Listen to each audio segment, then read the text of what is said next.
we are talking about valence bond theory, treatment of valence bond, valence bond theoretical treatment of the dihydrogen molecule problem.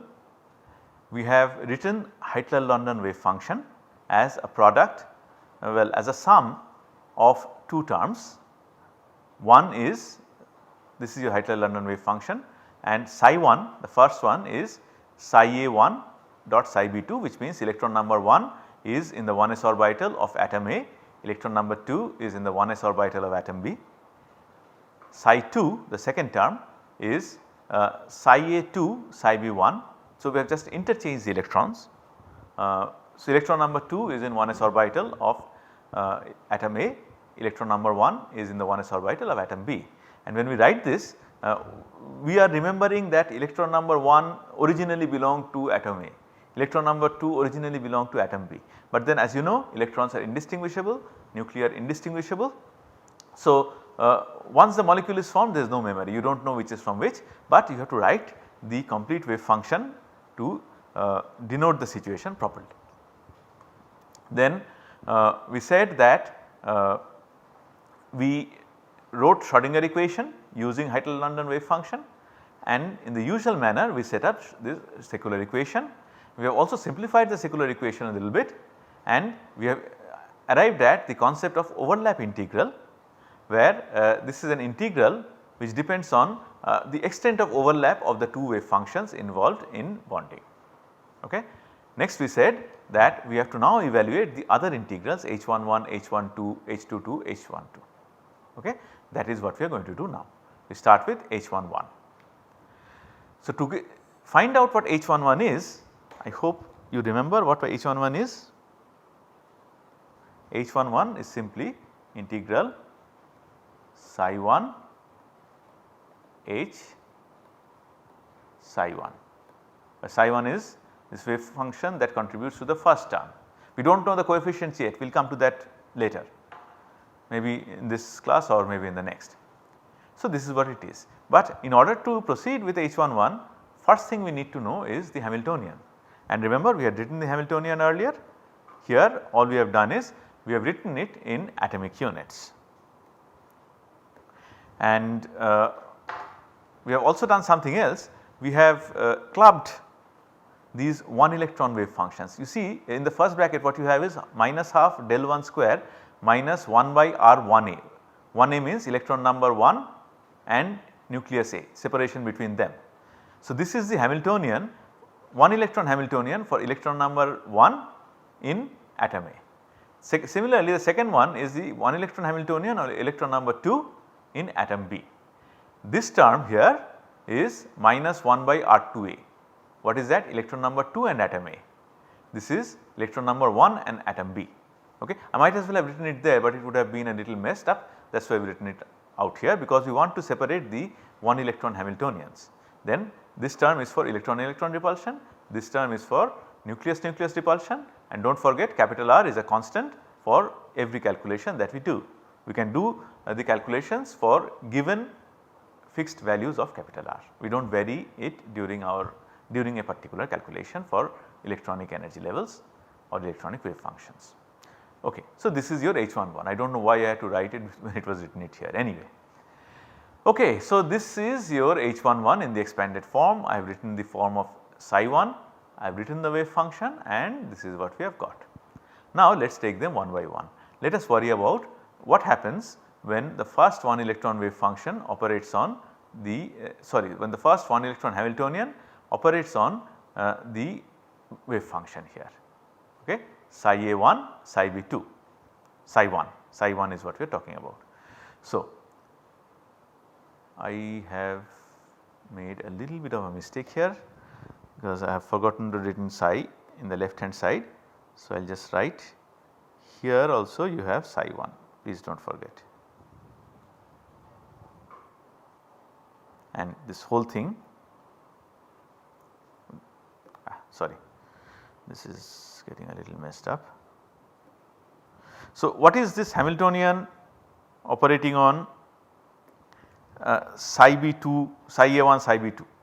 This Hamiltonian, if you remember, is I can write it like H1, 1 electron Hamiltonian for electron number 1 in atom A. So, I will write it as H1A, that operates on psi A 1 psi B 2. So, since this H1A Hamiltonian is in terms of electron number 1, this psi B2 is going to be a constant and it comes out. So, I can write it as psi B2 small h 1A operating on psi A 1, and that is what I have written here.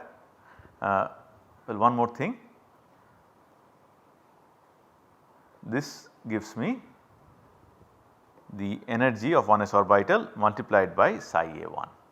Okay. That is how I have arrived there. Perhaps there was no need for me to do every step, but just in case. Okay. So, this is what I get.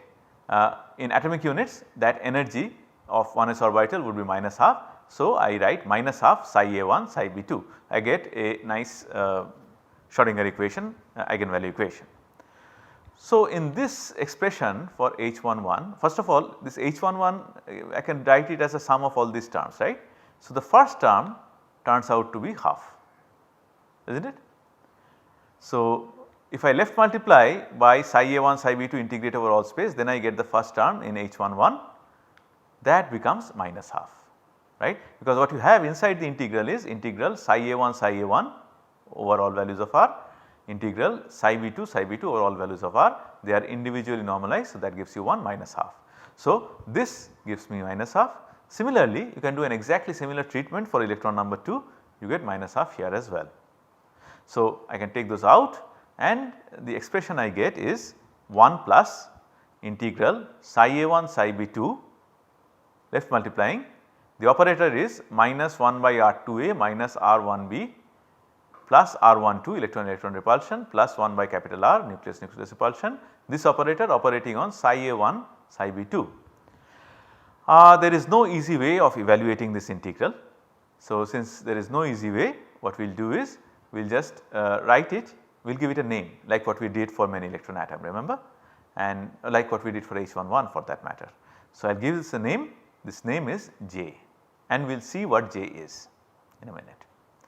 So, we have got H11 to be equal to minus 1 plus J.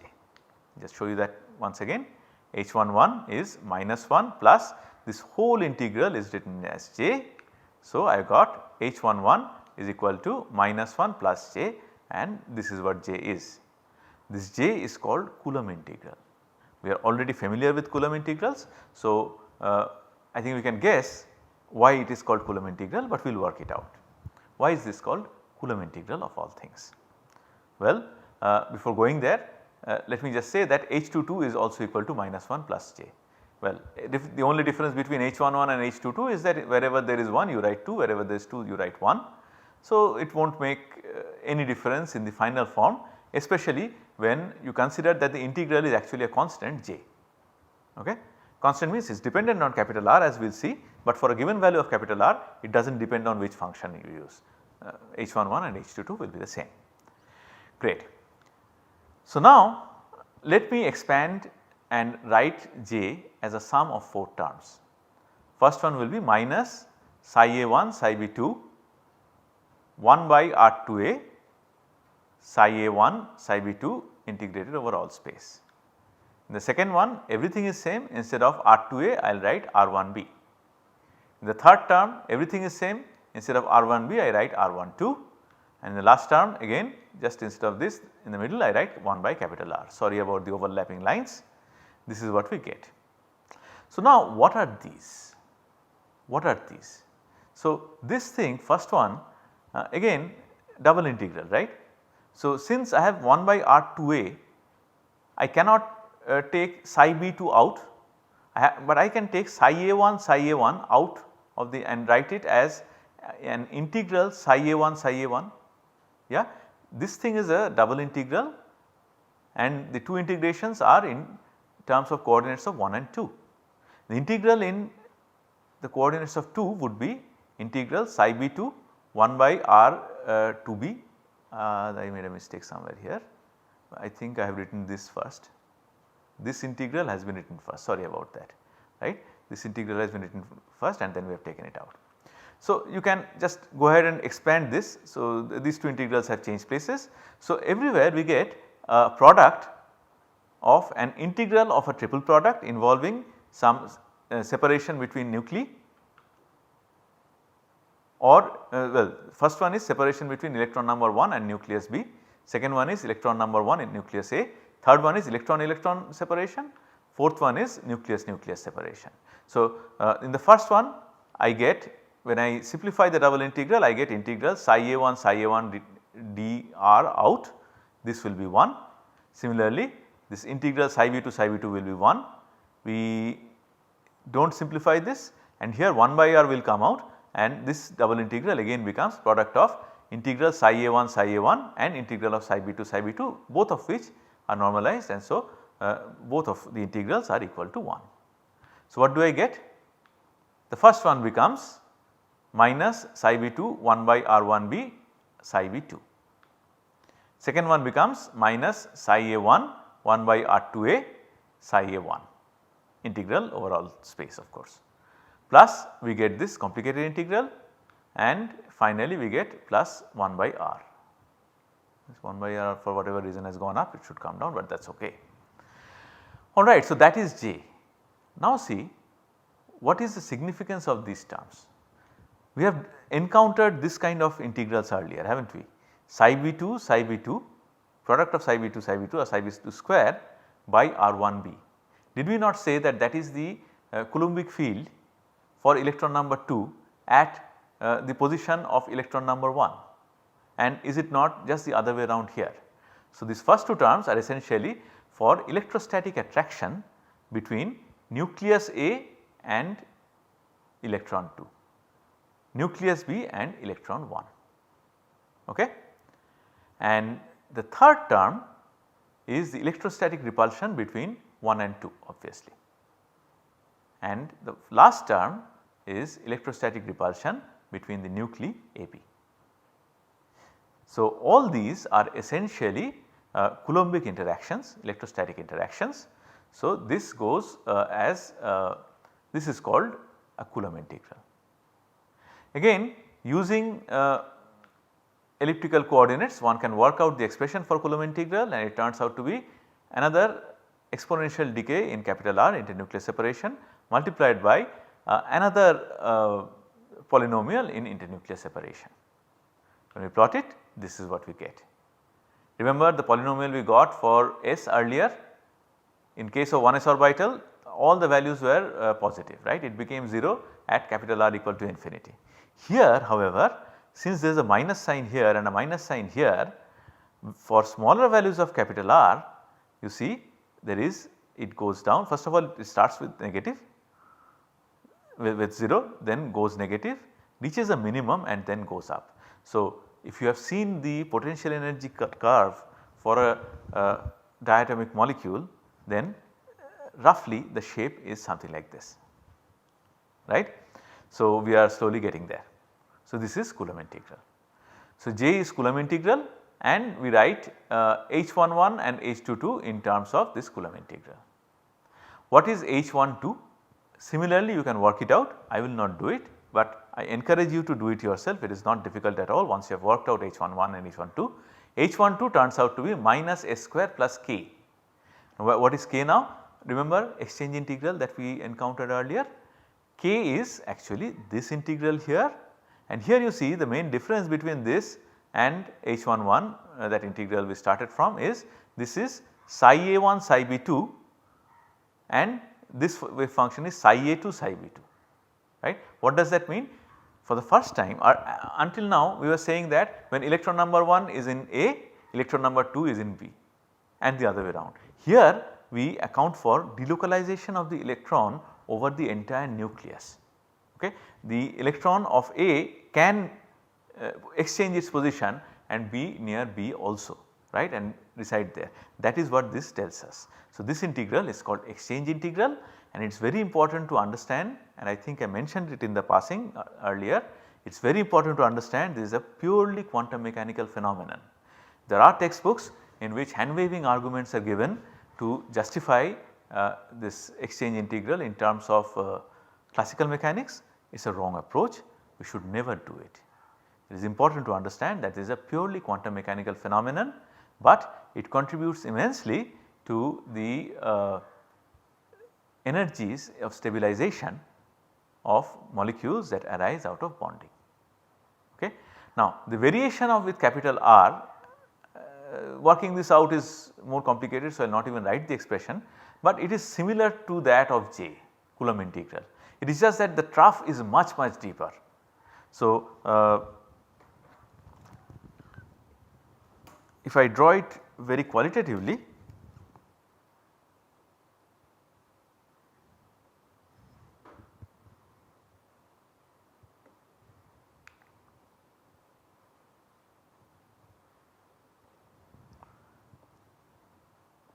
this is capital R. If this is J, if this is the variation of J with R, then the variation of K, the exchange integral with R, is something like this, much deeper trough. The picture is given in the textbook, but today my scanner broke down, so I could not scan it, sorry about that. But please do read the textbook, do not just rely on what we say in class. Okay. So, this is now we arrive at this concept of exchange integral, and what we see is that the energy that we get from Heitler-London treatment is expressed in terms of your overlap integral, Coulomb integral and exchange integral. How do we get it? You expand this determinant. I am not going to do it, okay, but please do try and see what kind of expressions you get. When you expand, you are going to get a this will give me something in E square, this minus something in E square, right. I will just write the expression in the easiest form at least.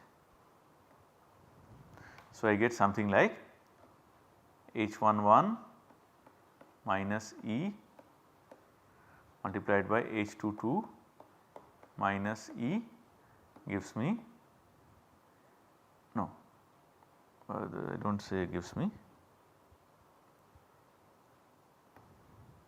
minus,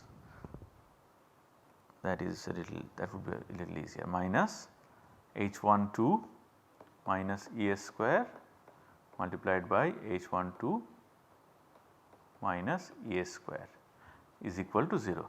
So, this is a quadratic equation, expand it and use that usual formula for roots of quadratic equation, we are going to get 2 roots, right. I will show you the final result directly.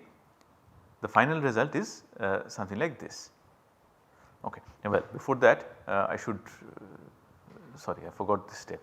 Well, this secular equation of course has to be written in terms of these overlap integrals, or you can just take this and substitute here, and the result that you get is the 2 roots of this quadratic equation turn out to be minus 1 plus j plus k divided by 1 plus minus s square.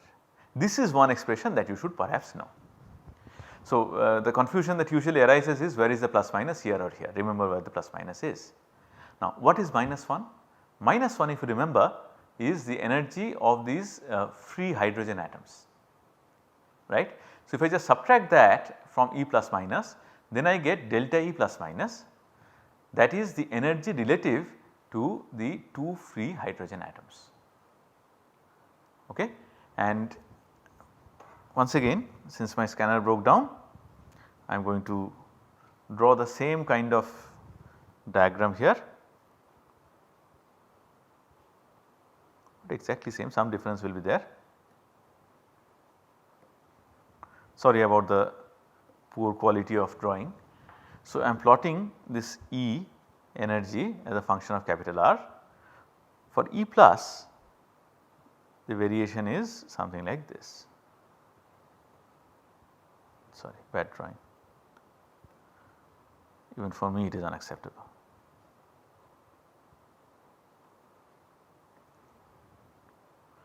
Zero when it is very far away, coming close, goes down, then turns around, goes up and something like this. Okay, this is little better, E plus. What about E minus? I think you know up to this whatever we said, I am sure you knew all these things, but this is something that might be new for you. E minus is simply this. I'll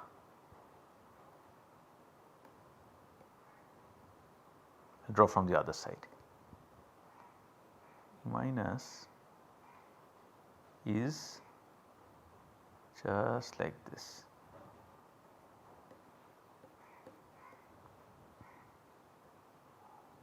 What does that mean? That means that when you take plus, then you get a minimum in energy, that is this value of capital R, this is your equilibrium bond length. However, when you take this minus combination, then you get you just get repulsion, you do not get any stabilization at all. Okay. One more thing, I wrote E, that may not be very accurate, let me write. Actually this is delta E, please do not forget.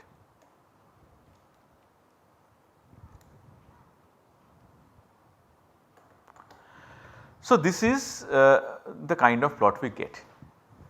In one case when I use this plus combination, there is stabilization, and in the second kind of energy we get an increasing repulsion as internuclear separation keeps on decreasing. Okay. So what does E minus stand for, what does E plus stand for, we will come to that. Okay. So this is what we get.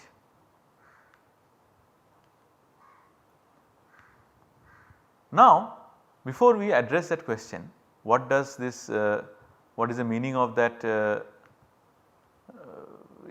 uniform increase, what is the meaning of going through minimum, let us come back and discuss the wave function just a little.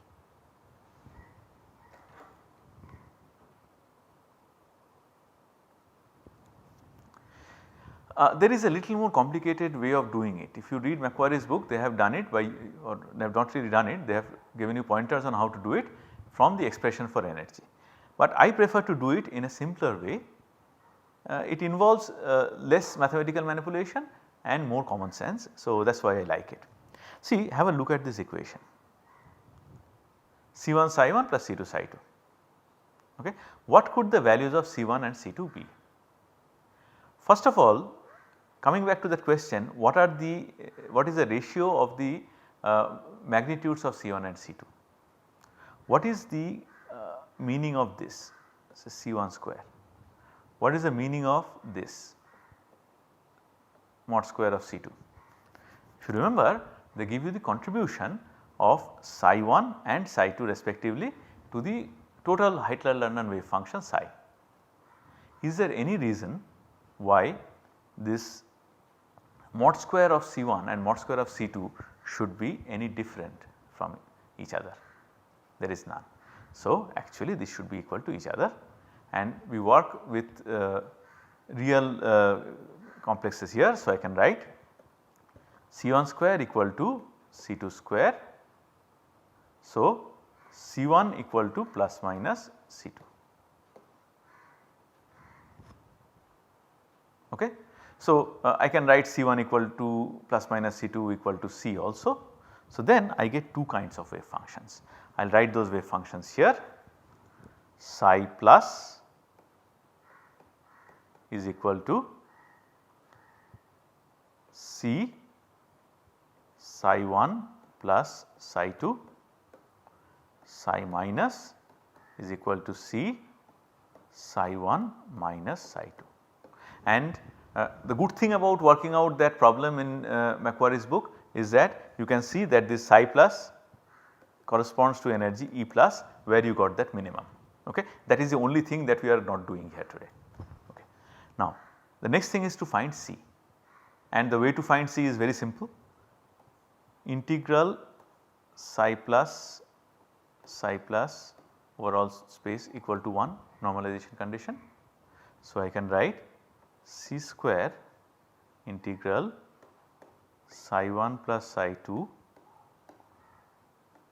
multiplied by again psi 1 plus psi 2 over all space is equal to 1. So, C square multiplied by integral psi 1 over all space plus integral psi 2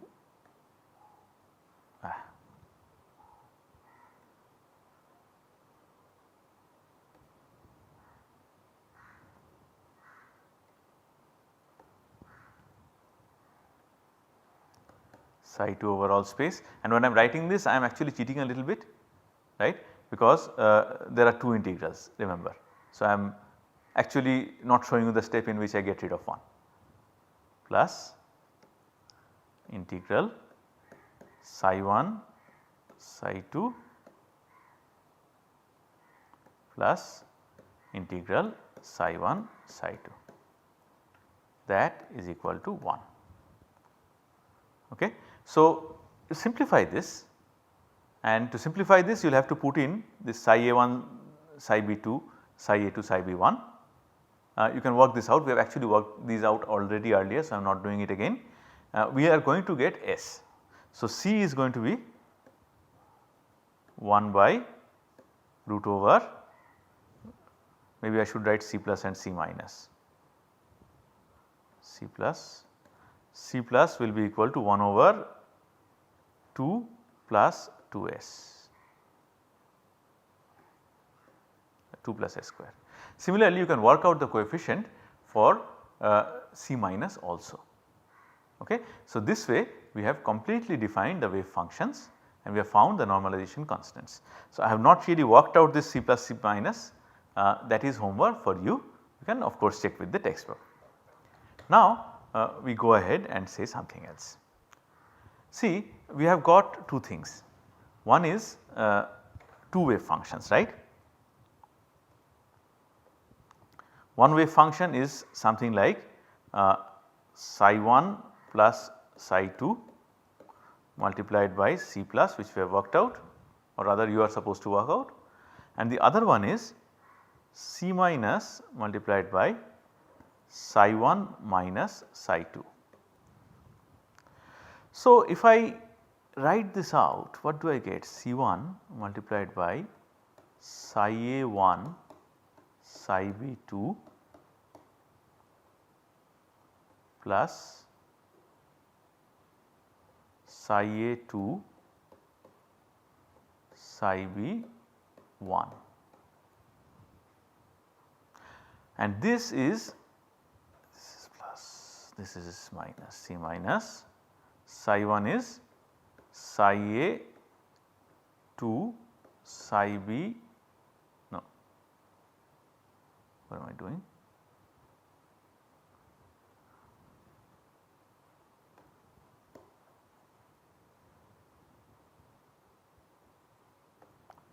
Psi a 1 psi b 2 minus psi a 2 psi b 1. Now, I ask you to remember something that we had discussed when we talked about many electron atoms, many electron atom wave functions.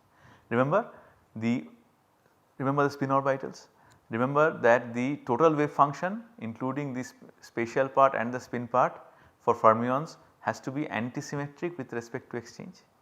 So, see the first one, this is symmetric with respect to exchange, is not it? If you change the labels 1 and 2, it does not change, but this one is antisymmetric.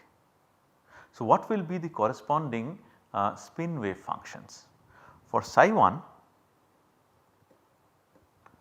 since it is symmetric, it has to be associated with the antisymmetric spin wave function alpha 1 beta 2 minus beta 1 alpha 2,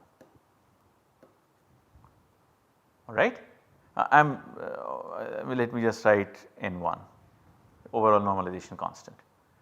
Remember, if for 2 electron systems we said that you can have several spin wave functions. First is electron number 1 can have alpha spin, electron number 2 can also have alpha spin. Similarly, both can have beta spins, but if you write alpha 1 beta 2, you cannot write it by itself, because 1 and 2 are indistinguishable. So, you have to write either plus or minus alpha 2 beta 1 as well to account for the fact that you do not know whether it is alpha 1, whether it is electron number 1 or electron number 2 that has alpha spin, whether it is electron number 2 or electron number 1 that has beta spin, right. So, both are required. Now, see, if you interchange 1 and 2, then the first 3 wave functions do not change, the last one with the minus sign that changes sign. So, that is the only antisymmetric wave function. So, this wave function, this spin wave function would be associated with psi 1 which is symmetric with respect to exchange, and the other one maybe I can write in 2, the psi 2 will be associated with alpha 1, alpha 2, beta 1, beta 2, alpha 1, beta 2 plus beta 1, alpha 2. We had encountered such things when we talked about the excited states of helium atom, remember.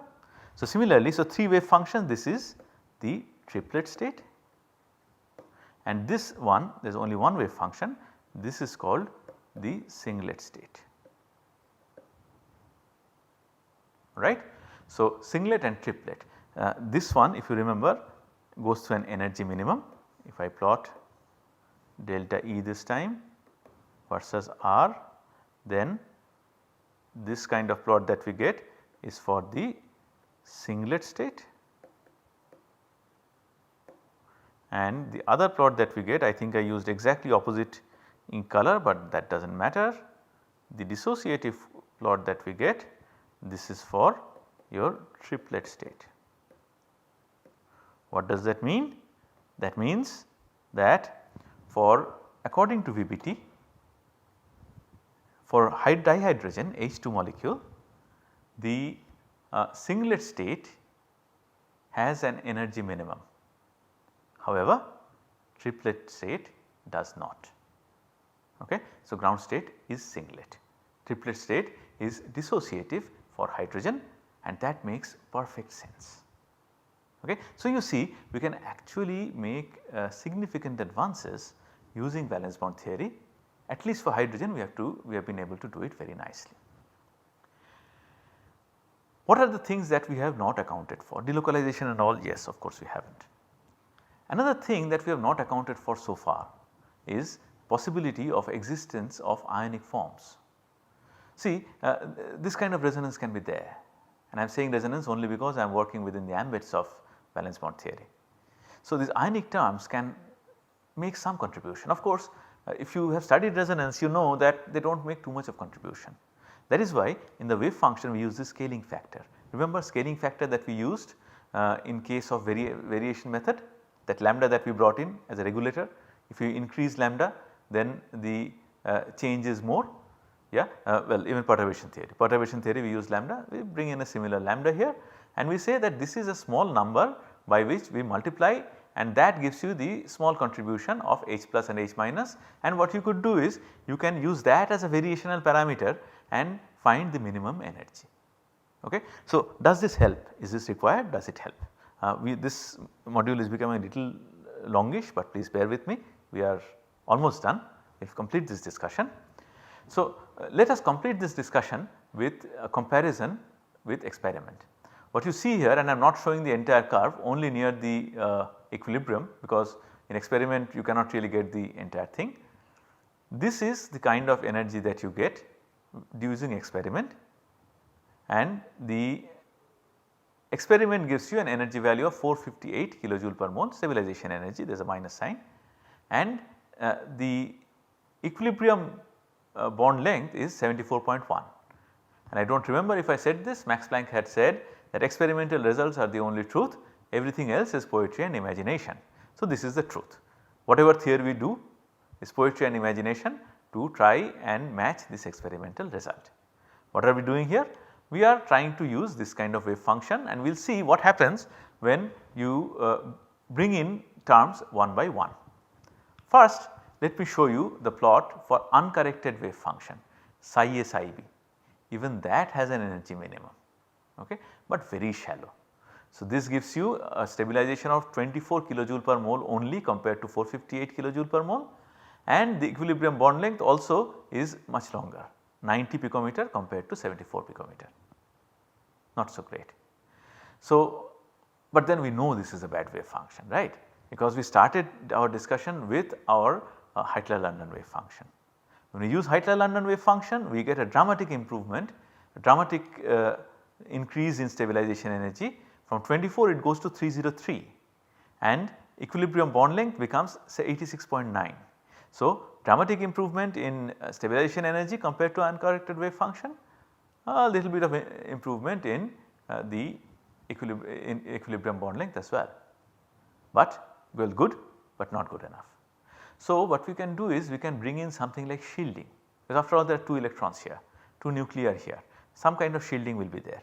So, when you bring in shielding, there is a further improvement.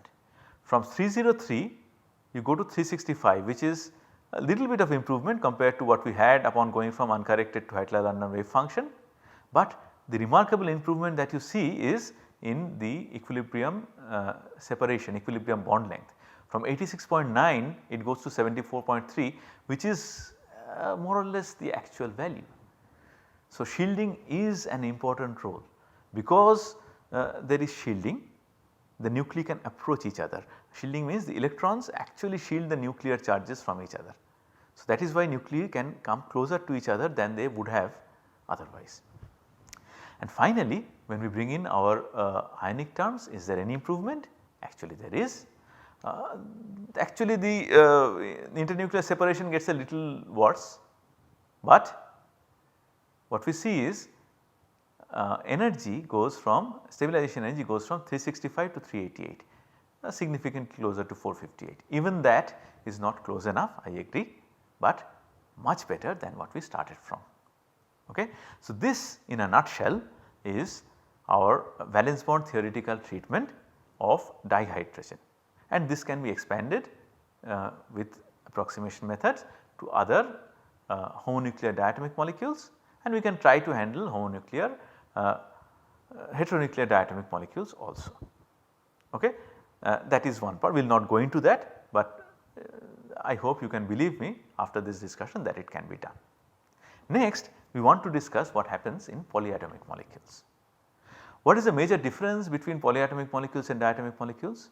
Diatomic molecules can only be linear, polyatomic molecules can have many different shapes. So, in the next class we will have a brief discussion of shapes of molecules, and then we will say that see we do not have atomic orbitals that can sustain those shapes. How do we generate orbitals that can sustain those molecular shapes that are determined by VSEPR? By invoking a concept called hybridization. So, in the next 3 or 4 classes we will talk in detail about sp, sp2, sp3 hybridization. We will also talk about hybridization in which you get non-equivalent hybrid orbitals.